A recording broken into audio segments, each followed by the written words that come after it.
Olá, nono ano, tudo bem? Vamos para a nossa aula número 4 de História e vamos continuar falando do totalitarismo. Dessa vez, sobre o fascismo e nazismo, como surgem esses regimes totalitários, tá? E eu inicio, mais uma vez, com um trecho do livro Os Manequins Nus, de Christian Bernard, de 1980. Ele fala assim: são relatos de mulheres que sobreviveram ao campo de concentração, aos campos de concentração, tanto na Polônia como na Alemanha, tá? Os campos de concentração, trabalhos forçados e de extermínio nazista. Eles não queriam nos transformar em animais.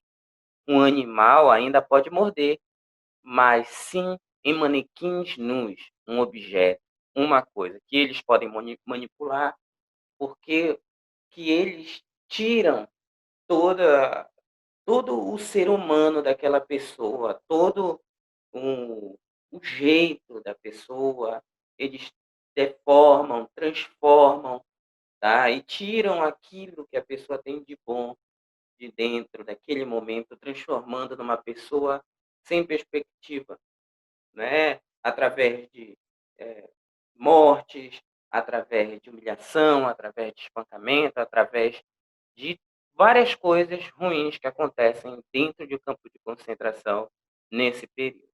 Então, essas mulheres que relatavam isso sofreram bastante, tá? E muitas não sobreviveram, muitas mesmo, tá? Então, eles não queriam nos transformar em animais.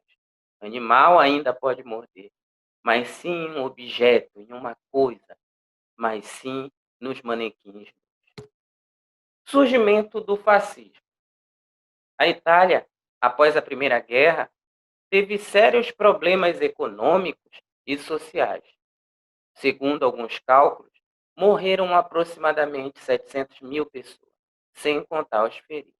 Então, depois da Primeira Guerra Mundial, tanto a Itália como boa parte da Europa, eles estavam destruídos, né? Afinal, tanto os vencedores como os perdedores saíram destruídos economicamente e tiveram que reconstruir cidades, tiveram que dar lares, conseguir lares para pessoas que estavam perambulando pela rua, que não tinham para onde ir, pessoas que perderam famílias inteiras, tá? Então a gente tinha uma grave crise europeia após a Primeira Guerra Mundial.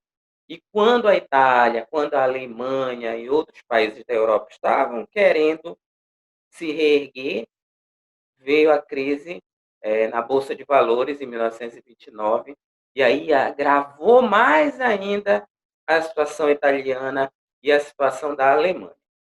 Tá? Então, com tudo isso, cria um clima muito propício para surgir pessoas que dizem que vão salvar a pátria. E entre essas pessoas, e se aproveitando disso, o Duce.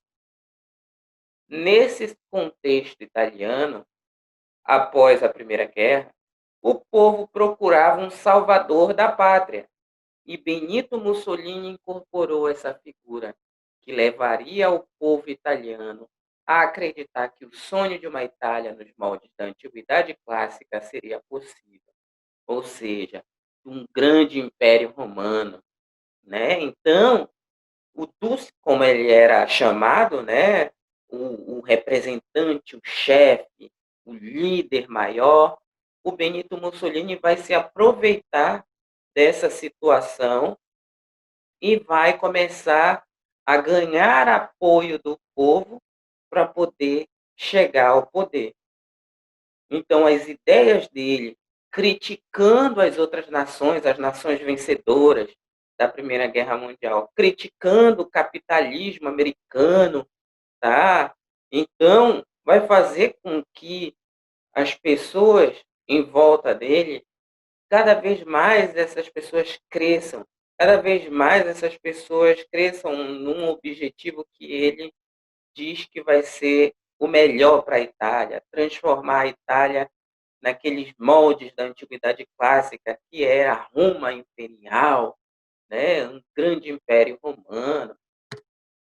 Partido Fascista.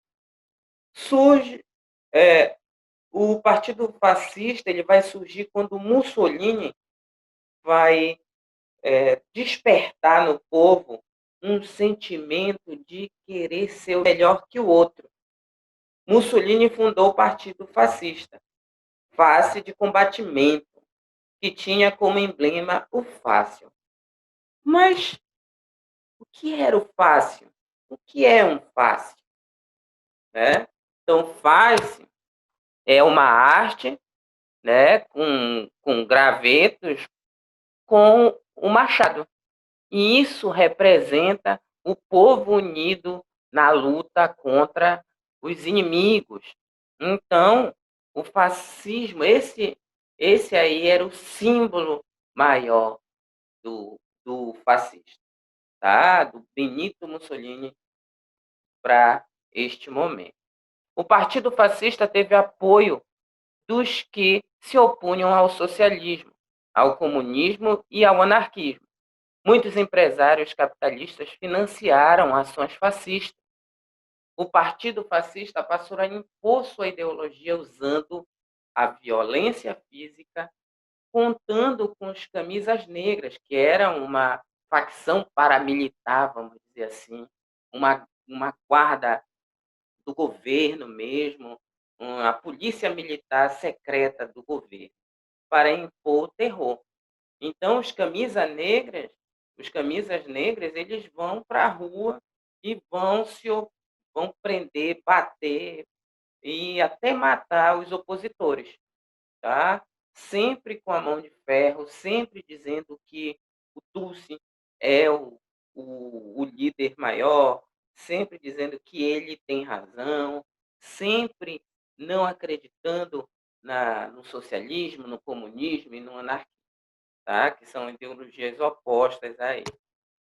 E aí, ele vendo que tem o poder, ele vendo que tem o apoio da massa, e em 1922 ele marcha sobre Roma, exige, em frente ao palácio de Vítor Emanuel III, ser indicado ao cargo de primeiro-ministro. Então, ele vai pressionar o Vítor Emanuel III a ter aí o cargo de ministro, de primeiro-ministro. E aí ele coloca 500 mil pessoas gritando na porta do palácio o nome dele. Benito Mussolini, ele é o líder, ele é o Dunce, ele é o representante, ele é o salvador da pátria. Tá? E aí, ao assumir o poder, Mussolini implanta uma ditadura forte que perseguiu, prendeu, deportou e matou seus opositores. Conquistou o apoio da Igreja Católica através do Tratado de Latrão. Esse apoio aí foi porque a Itália não tinha cedido para a Igreja Católica a cidade do Vaticano. A cidade do Vaticano pertencia a Roma, não à Igreja Católica.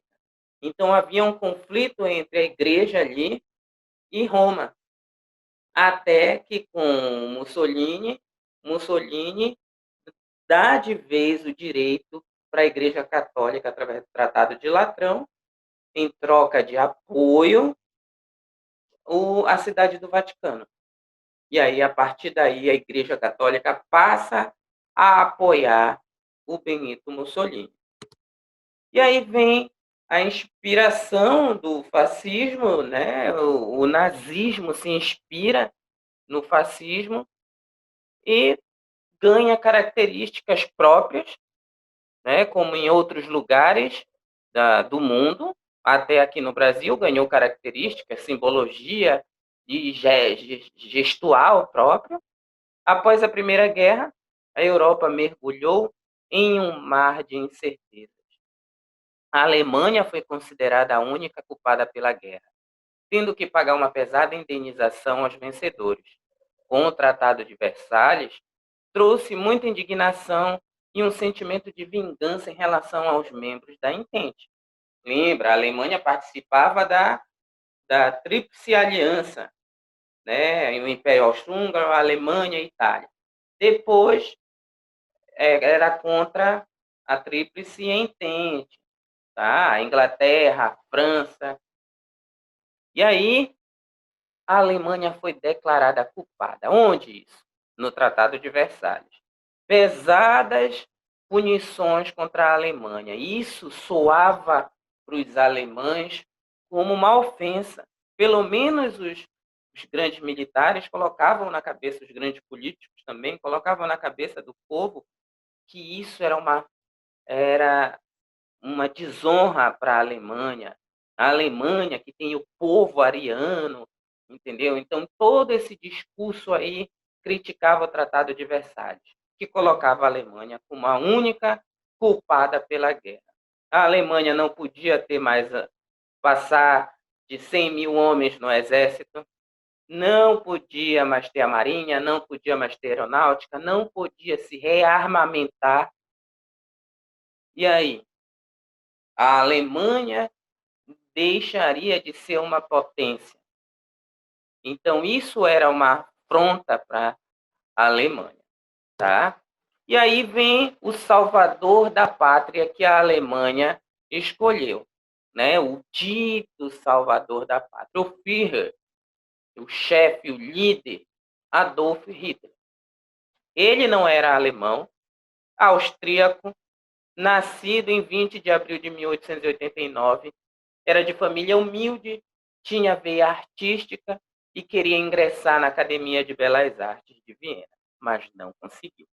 Tá? Ele foi rejeitado, ele não conseguiu entrar para a academia. Então, ele vai acumulando derrotas e derrotas na sua vida profissional, acadêmica.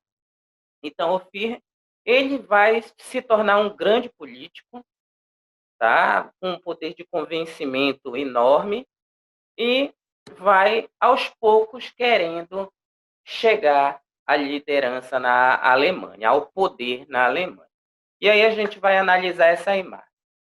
É um cartaz alemão que era pregado lá nas ruas da Alemanha, dizendo que a única salvação do povo, e olha o povo, a gente pode observar o povo aí, um povo cabisbaixo, um povo sofrido, um povo trabalhador, mas sem emprego, que andava vagando pelas ruas, né, de Berlim, da Alemanha como um todo, e aí só tinha um único salvador da pátria. Quem era? Hitler.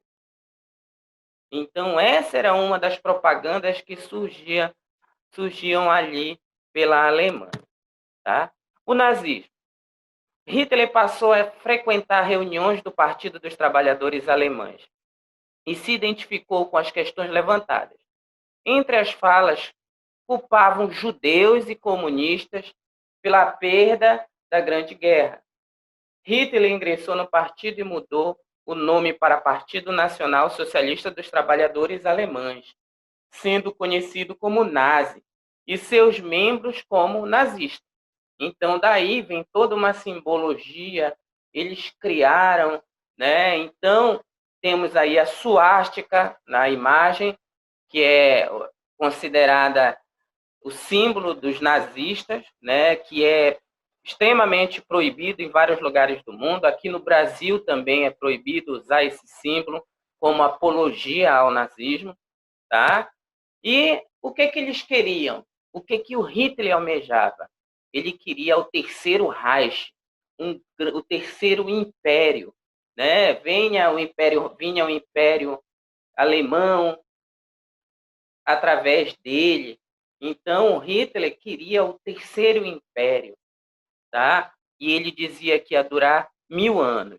Em 1933, Hitler começou a pressionar o presidente alemão Hindenburg para conseguir o status de chanceler, fato que se concretizou, de tanto ele pressionar o presidente. No ano de 1934, o presidente Hindenburg morre e Hitler acumula os cargos de presidente e chanceler. Em 1935, a economia alemã começa a se recuperar. Os nazistas comemorando o início de um grande império que duraria pelo menos, eles queriam, né? 1000 anos, chamado de Terceiro Reich. Analisando o vídeo. No Brasil, vimos aí o objetivo do que eles queriam. Mas e aí? E o Brasil? Qual a ligação com o Brasil? Getúlio Vargas está no poder em 1935. E ele simpatizava com, com o Hitler, com o governo alemão. E no Brasil, os trabalhadores lutavam por melhores condições de vida. E a esquerda se autoproclamava defensora de seus direitos. O Partido Comunista no Brasil sempre dava ecos de uma revolução socialista soviética. Em 1935, foi divulgado pela imprensa que havia um plano comunista para tomar o poder no Brasil.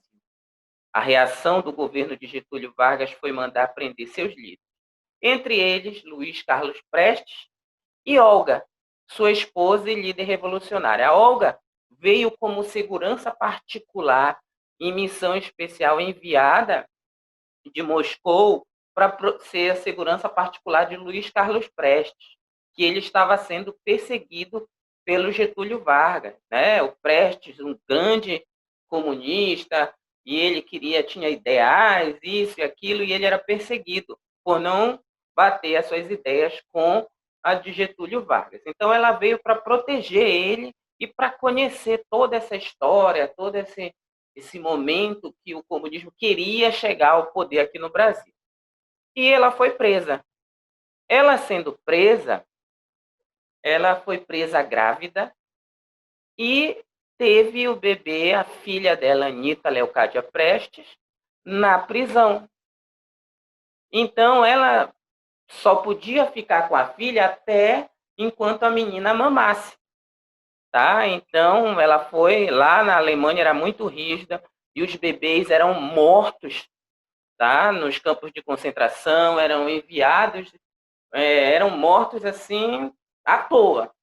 Tá? E aí a gente vai assistir uma cena que está no YouTube sobre o filme Olga, sobre a vida dela, da direção do Jaime Monjardim, tá? Da Globo Filmes, e aí de 2004.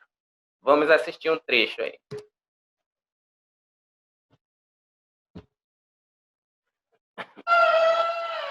Eu ainda tenho leite, posso lamentar. Isso, menina. Não pegue as roupas dela às guardas. Não! Eu ainda tenho leite. Está, menina. Vocês não podem fazer isso. É um crime. Ela é um bebê. Um bebê. Minha filha não tem culpa de nada. Recolham as roupas da criança. Vamos tirá-la imediatamente. É um crime. Isso que vocês estão fazendo é um crime. Vocês não podem separar de mim a sua mãe. Minha filha não tem culpa de nada. Ela não pode ser punida. Saiam daqui. Não fiquem aí parados. Levem a menina daqui. Não. Eu ainda tenho leite. Só levo minha filha se me matarem.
É isso. E a Olga estava presa num campo de numa prisão nazista, e ela foi enviada para o campo de concentração. Se vocês puderem assistir o filme é muito bom. Era um filme que nós íamos assistir juntos, mas infelizmente a gente não vai poder agora, nesse momento. Mas espero que tenham entendido sobre o surgimento do fascismo e do nazismo e um pouquinho da sua crueldade, né? Então, até a próxima aula. Na próxima aula a gente continua falando sobre os regimes totalitários e vem aí uma aula muito importante que é sobre o Holocausto, tá? Então, até a próxima aula. Tchau!